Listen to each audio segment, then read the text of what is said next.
Hello, and welcome to my channel, Essential Business Concepts, formerly the Entrepreneurial Mindset. My name is Jay Berman, and today's presentation shall be Essential Sales Concepts, Episode 2.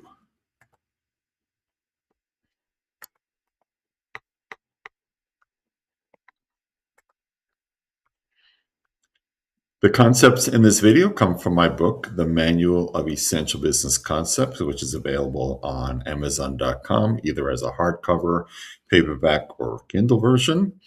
Go to Amazon search bar, select books, type in my name, Jay Berman, scroll to my book to purchase, and by purchasing my book, you support my channel. Thank you. So today I'm going to talk about the B2B buying process, which is very different from the consumer buying process. The thing to remember in a B2B or business to business situation that you are selling to a committee. This committee consists of the people actually using the good or service that you're trying to use. So I call those the users. And the users could be a team of only just a few people. It could be thousands of employees that'll be using your good and service. Then, of course, there's their boss, their supervisor, their manager that might be involved in the purchase. Usually, large companies have a purchasing agent department, so there will be a purchasing agent representing the purchasing agent department, and then, of course, senior executives most likely would be involved in the purchase, particularly if it's involved millions and millions of dollars.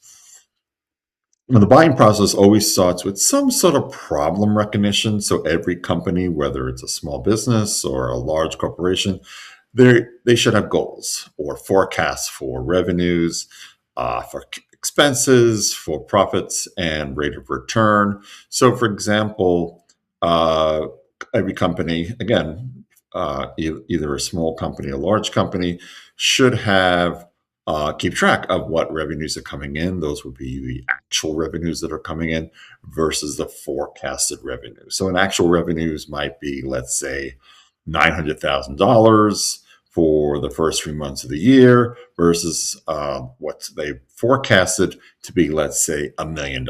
So now you're $100,000 short. And the question is, why is the company $100,000 short? Then the next thing is, once a problem is recognized, again, there are three things that companies are concerned about. They want to increase their revenues, they want to lower expenses, they want to increase their profits, and of course, something that is often overlooked is what is the rate of return of the company. So the question is, what good or service will help that company achieve their goals? So, for example, if revenues are low, then maybe you need some marketing help or advertising help. So then the company is going to do a supplier or vendor search. Usually, they're going to pick companies that have very strong brands, either a national or international reputation for excellence. Um, then, once they have a list of suppliers and vendors that they think are suitable to help them achieve their goals, they have the right goods or services, they're going to send a request for proposal. So, this is where the suppliers or vendors submit their good or service offerings in writing, usually, or it could be in videos, or but some sort of presentation is sent to the company under the banner request for proposals. And then from those proposals, companies will be invited to submit presentations. This is where the supplier and the vendor demonstrate why their good or service offering is better than another company.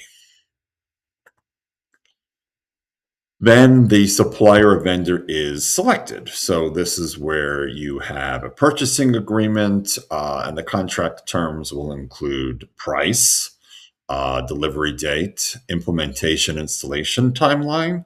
So, for example, or if you only have a few employees using the good or service, then the timeline should be short. But if you're selling to thousands of employees, the timeline could be much, much longer. What are the payment details? Is there a deposit involved? Is there monthly payments? Those type of issues. How are you going to get paid, either by check or um, electronic funds? Those type of payment issues. And then, of course, what are the terms for contract renewal?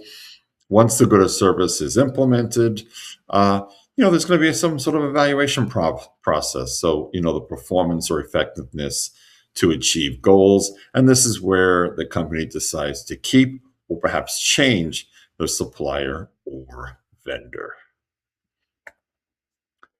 And that's all what I have for today. Any questions or comments, use the comments section below. Subscribe to my channel for more educational content about business. And I thank you for watching.